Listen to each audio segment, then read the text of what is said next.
started in 1988 with John Norm, but I'm sure you know, the problem with my life has been drug use. Yeah. And the reason I'm doing all the press on Europe is that not only to talk about the new project, but to educate people on the spiritual progress of Glenn Hughes, from being probably one of the finest singers in the world to being an addict who has been battling with drug abuse for a number of years. So I'm trying to educate the youth of Sweden and all over Europe that drug addiction and alcoholism is a very big factor in lots of families. And I'm just trying to stop people from using drugs by...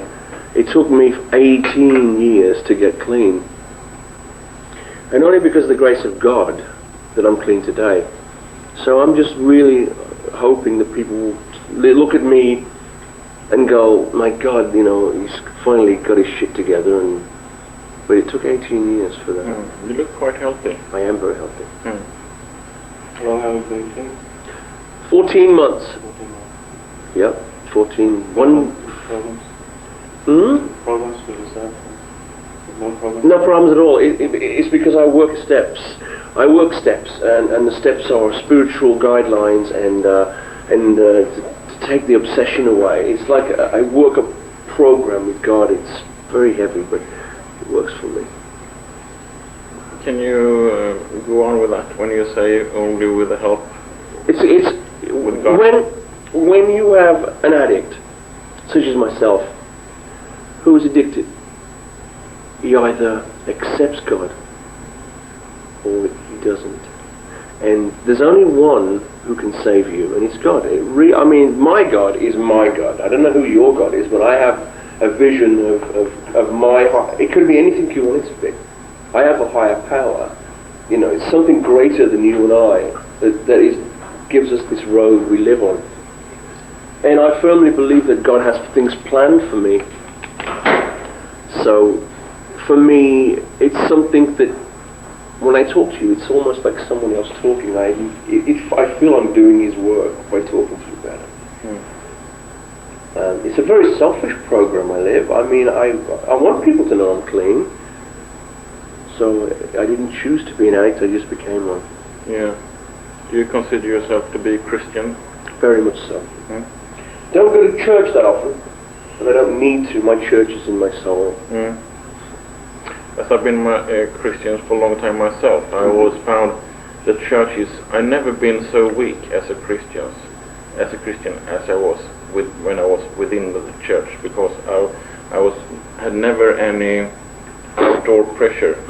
It's easy to become a Christian or be a Christian when you are inside the church with Christian friends, etc. Well, for me, my whole life exists around what God has planned for me.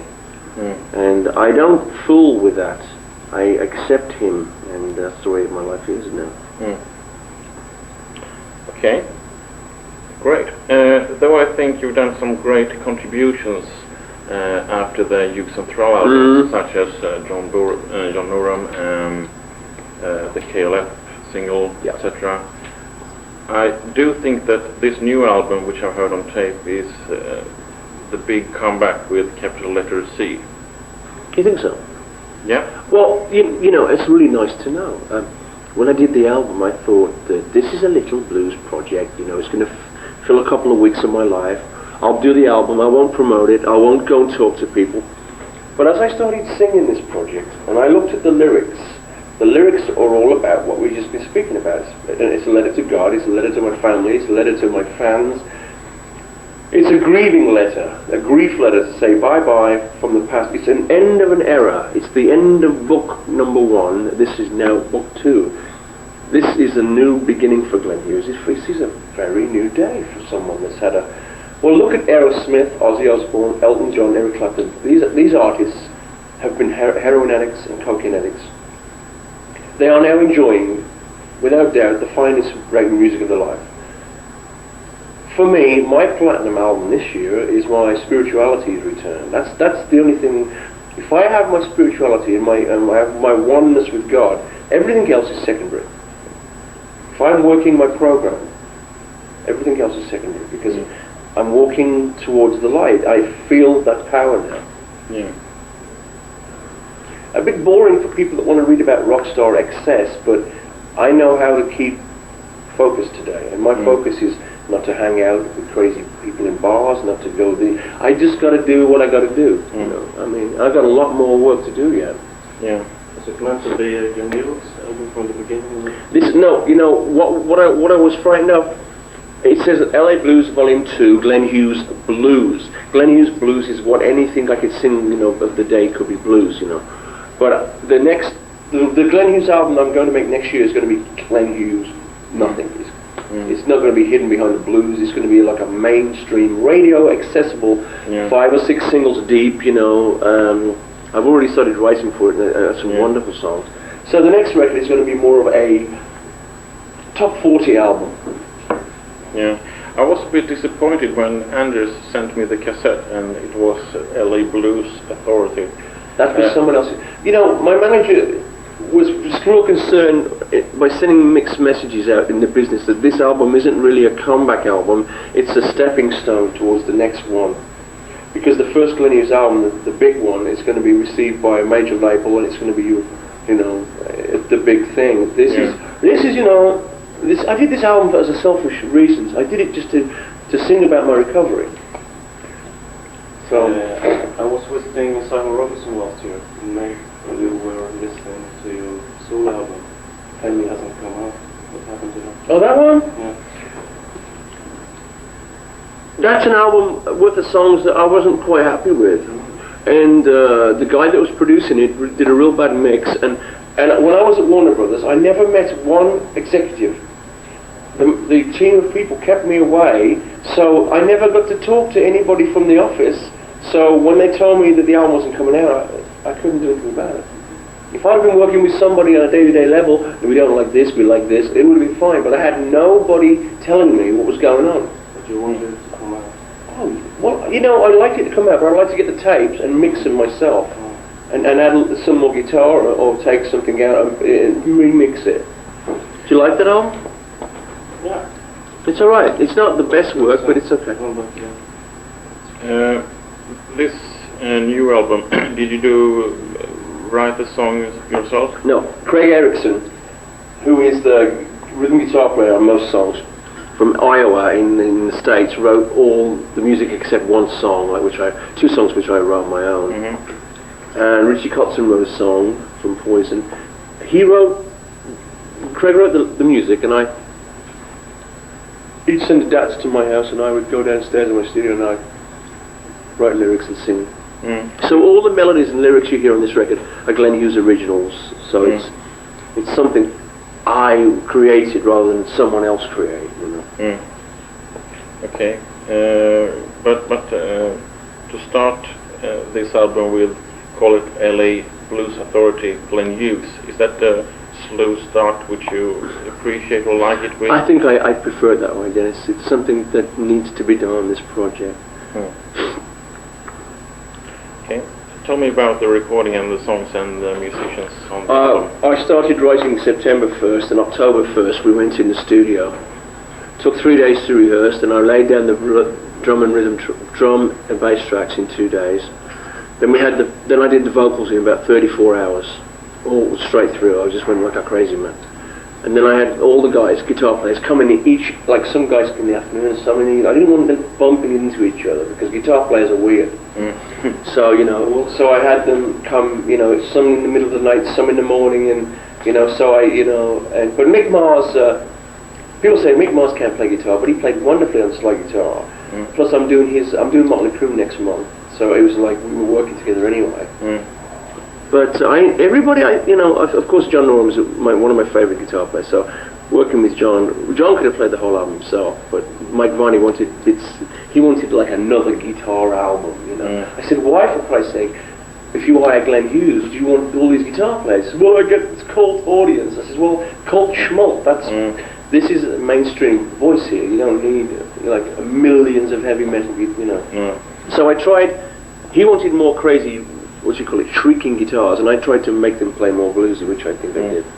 Speaking of the guitarists, What do you think about Richie Blackmore as a person? As Richie Blackmore, now let's be honest with each other, Richie Blackmore is a very... He's his own worst enemy. Richie can be extremely... Actually, as a guy, he's really weird. I'm sure you've seen him on stage. Sometimes he has a really good night. Sometimes he's hiding under the table and stretching. This is a guy that needs therapy. He needs to find out what's wrong with him. He is a guy that has not grown at all spiritually. I don't particularly care for his guitar playing these days, but in the early 70s, the best. He was number one. I think Deep Purple has become a joke, the whole thing. I mean, you know, after Ian left and fired, then you got Joe, who was a cabaret singer. Then you got Ian coming back, and you got Ian Gillan's one of my great friends, but I wish he would have. But you know, they're all getting £5 million each. Well, you can't, you know, it's like, and these guys are playing same old shit all over, you know. Is talking about this new album, is John Sykes included? Sykes was going to do it, then he changed his mind. Yeah, because the first thing I heard when it was about to... he was one of the top guys in George Lynch's there, but George never showed up. Sykes would have been my first choice with Norm to do the whole album, but Sykes wanted me to go to his house and take the tapes. It was just too much bullshit. He was smoking a lot of dope, and I didn't want to be around that. So. So it is of commercial reasons that you have so many guitarists on this album. My choice would have been two. But I'm giving you a very honest interview, so I mean it's not like I'm hiding anything. So. I totally agree. But it's you know, I guess other guitar players are going to sell a few more copies. You know, who knows? Okay. What musicians did you work with on this last year's recording solo album? This one which is not released yet. I haven't done it yet. I'm doing demos. I'm playing everything myself in my studio, programming. Then I'm hiring guys. Well, first of all, I have to find a producer. And I'm talking to James Newton Howard, who did Elton John, and I'm talking to Nora Michael Walden, who's Whitney Houston and Mariah Carey. So these two are the guys I want to do it. Also Jimmy Jam and Terry Lewis, I think. I'm moving more in as you can see, more of a soul, if you will, Michael Bolton, Mariah Carey, George Michael. It's going to be more adult. You know, I'm 40 years old now. I don't want to be on stage with screaming and I want to be singing more now, not screaming and shrieking like, you know, most guys in these bands, you know, that they're reforming. They're on stage with their hair, you know. It doesn't appeal to me. I want to grow. Yeah, and go back to more of your teenage... Look, we all know Glenn Hughes is a singer that needs to be singing great songs. I don't want to be up there screaming all night. Yeah. Which I do rather well, but I don't really want to do that. No. So, do you more would like to go back to your teenage influences? Soul, yeah, exactly. Soul and Motown, funk, Memphis soul. That's what I'm about. I just love that slow groove music. That's what I like most of all. Yeah. Sexy music, sensual music. Looking back at your career, is there anything of all great albums? Is there anything especially which you are? Well, I like Finding Out, the first one. Yeah. Solo. I like Burn. I like Hughes Thrall. I like Phenomena. You know, they're all real good stuff. It's all pretty good stuff I've done. Yeah. But that was all under the influence of drugs, you know. So when I look back, it's hard to listen to. Like most actors, when they see themselves on screen that have had a drug, they don't like to watch it. So I don't listen to my own albums. I never listen to anything. So people come to me like today, and I sign. I go, oh, I forgot I did that. And it's I'm not really an egotistical man, so I have pride, but I'm not really a guy that lives like a rock star. I wouldn't want to be. Yeah. Those drug problems which you have talked about, is that one of the reasons why you haven't been so involved in music as Exactly. You know, hiding behind the Gary Moore and Black Sabbath. These albums that, you know, I've done, would to give me money or shelter, and it's like I wasn't secure enough or capable of doing any promotion or videos. I was much overweight, and I was not healthy. I wasn't capable of doing anything at all but isolation.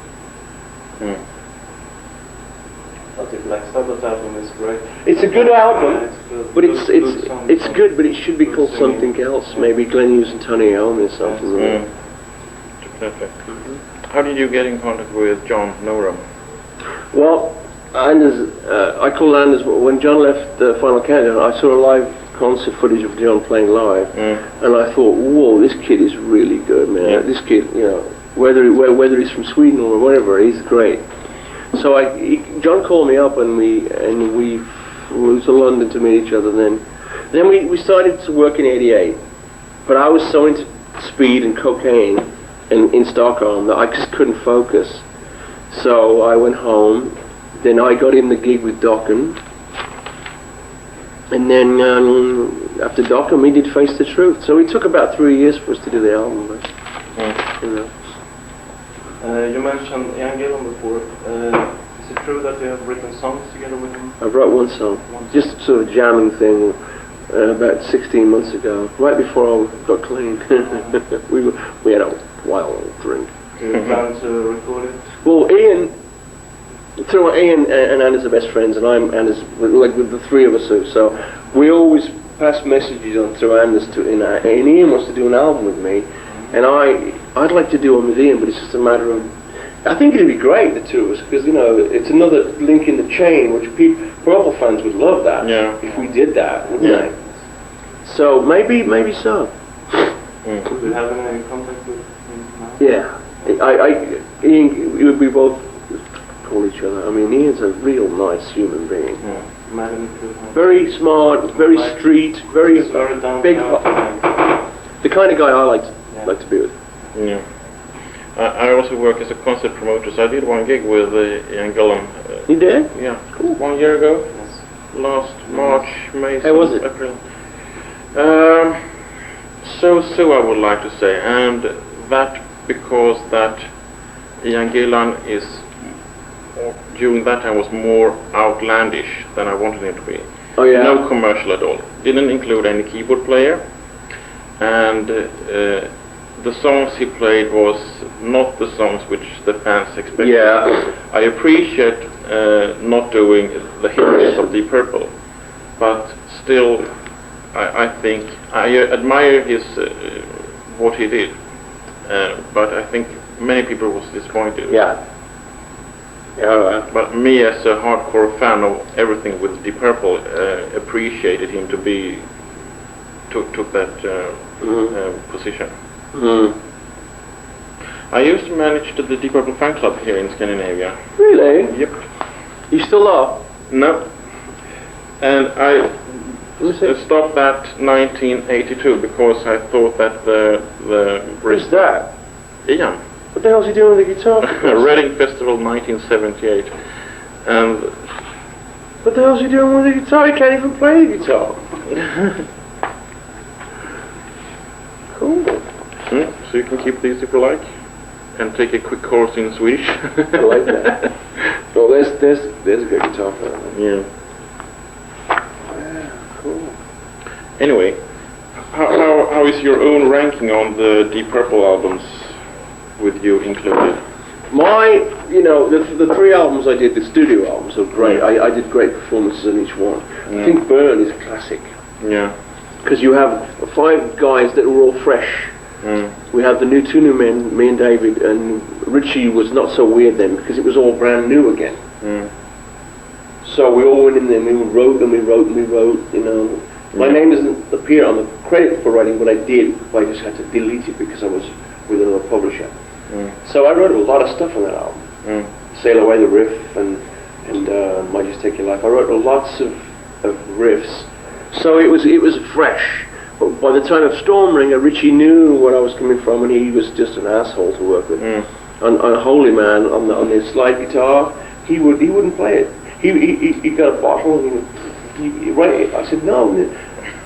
And he said, don't. He said he wouldn't do it. He wouldn't, anything I wanted him to do, he wouldn't do. So,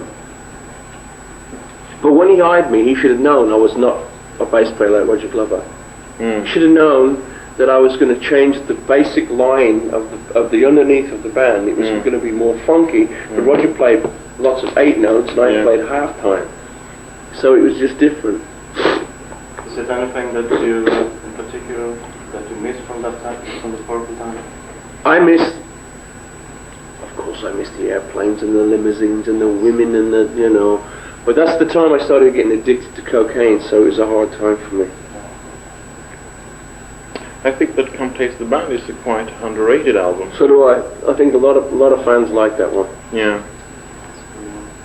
And it's fresh that you did something new, just not continuing with something which belonged to the band. I wrote 2 songs on that album that didn't appear that were so funky. It sounded so different, but it was sounding so good. And this is what I swear to God, when I wrote them and recorded them in Musicland, it was like people were coming off the street and going, "What's that?" It was so advanced for Deep Purple. It just wasn't Deep Purple. One of them was on "Play Me Out." It's called "It's About Time," the ballad. So, but it was too funky for Deep I think Purple. that's a wonderful album. You like that? Yeah. Thank you. Trapeze became a school of musicians who went on to bigger challenges. Tell me about Well, Dave went with Judas Priest, Mel went with White Snake. Mel hurt his arm real bad when John Sykes jumped on it in 1985, causing Mel's arm to septic and the bone, the nerves in his hand were gone, so he has to play now with a wire. And, I was with him last night in London. We did a live TV show from a couple of TV shows in England. He played acoustic for me.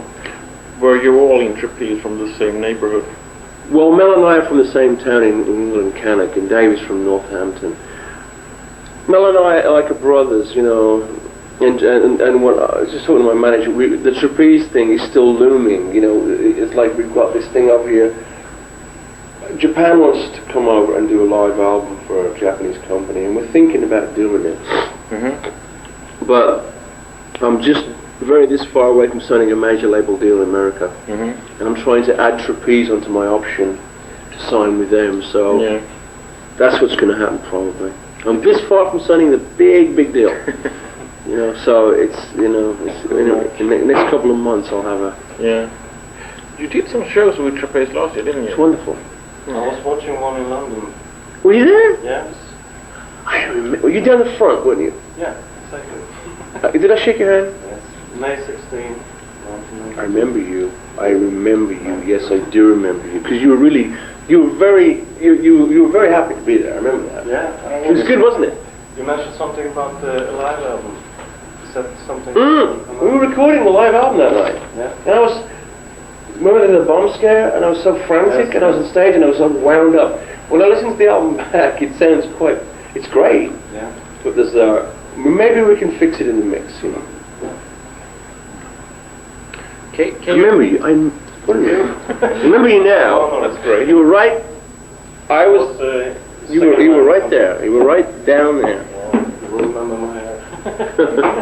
I think both you and I have a character in the face which people maybe remembers. Anyway. Anders has got a video of that. Yeah? I've been pushing him to... I want to see it myself. I'll see it on Monday at his house. I would like to know more about the specific songs of the new album. All right. We need to know. No, tell me about the songs and... Well, Boy Can Sing the Blues is a cocky story of me singing and kicking ass. It's like good to be back, you know. I'm going to sing my song like never before. I'm going to take you down to the killing floor. It's basically, I'm so confident again, which I haven't been for years. I'm just trying to get the listener in That's the first track, and I'm trying to really grab the listener by saying, this is the way it is. Yeah. I'm the Man is another song like that. The next song is low. It's almost like a Coverdale thing at the bottom. I've never used that range before. Here Come the Rebel is a confidence song about here I come back again. You Don't Have to Save Me Anymore is a song I sing to God about thank you, Lord, but you don't have to save me now because I'm walking the line. Yeah. Is that the ballad?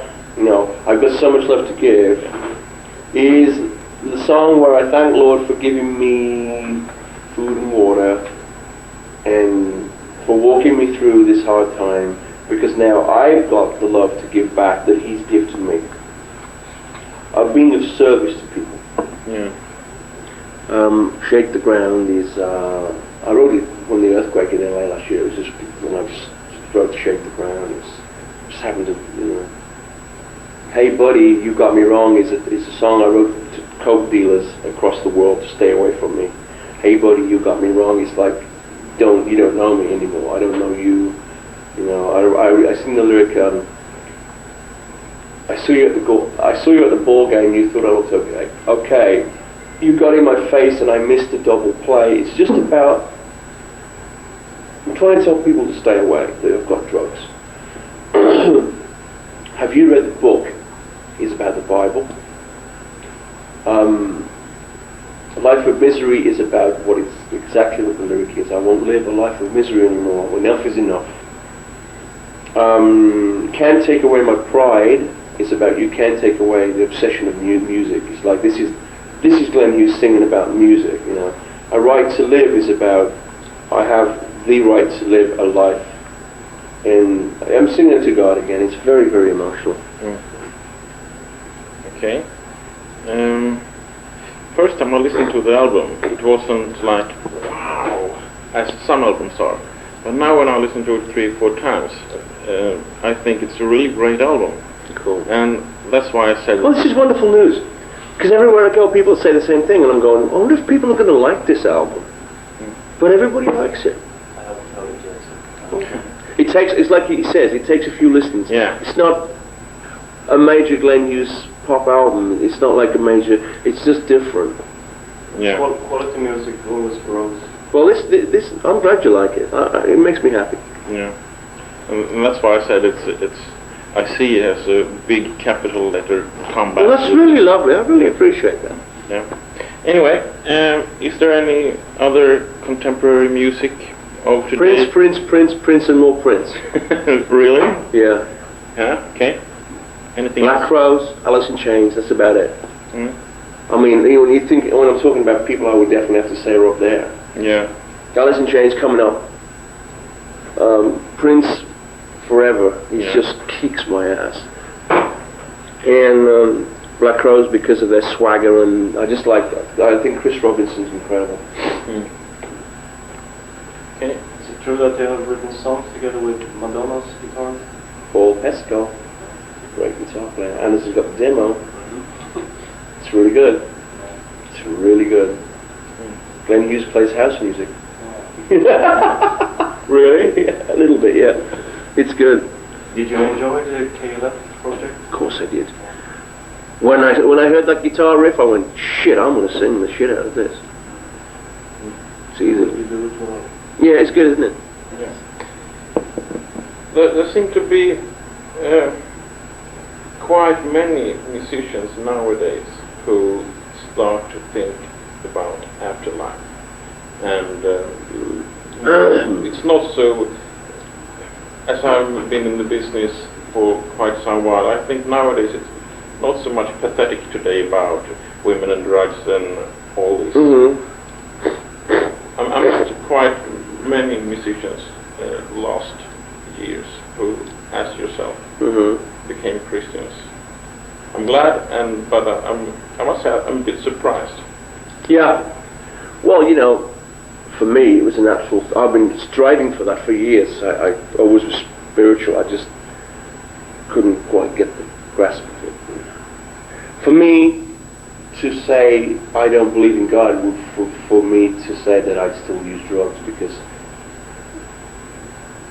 God is the only one that is stopping me from doing it. I'd like to tell you different, but that would be lying. Did you need another great to get free from your drug problems? You needed something else, some other strong, I should say, movement or a new king, if you like. How do you mean? As to being a drug addict, that's something which really takes hold of you. And to be able to get away from that, you have to change that. Didn't have anything. No, it was just a serious attempt to get. I was dead. I was this far from dead. I OD'd on coke. I was almost dead. Very, very clear. On Christmas Day, Jesus' birthday, and that's when I decided I was going to give it all to God, hand it over to God, and all my life work I'd just give to Him, and He would give back to me. Okay. That's all. It's future plans. To keep preaching, I guess, to people about the dangers of drugs. To make an album in 1994 that will be undeniably not only a top 5 hit around the world, but be an undeniable piece of music that Glenn Hughes fans will be saying to people all over the world, this is what I told you about. Are you planning something more with David Karlsson? No. David and I go separate ways. Very good friend though. There's no point in recreating that. David is doing what he's doing, and I heard the new Jimmy Page album. It's very Led Zeppelin. Oh my God. Not my cup of tea. But we'll have to see. Okay. Okay? From my point of view, it covers Thank it you, up. Dennis. Thank you. I'm going to go rest my voice for a while. Yeah. It was nice. And you. And I'll see you at the front tonight, yeah?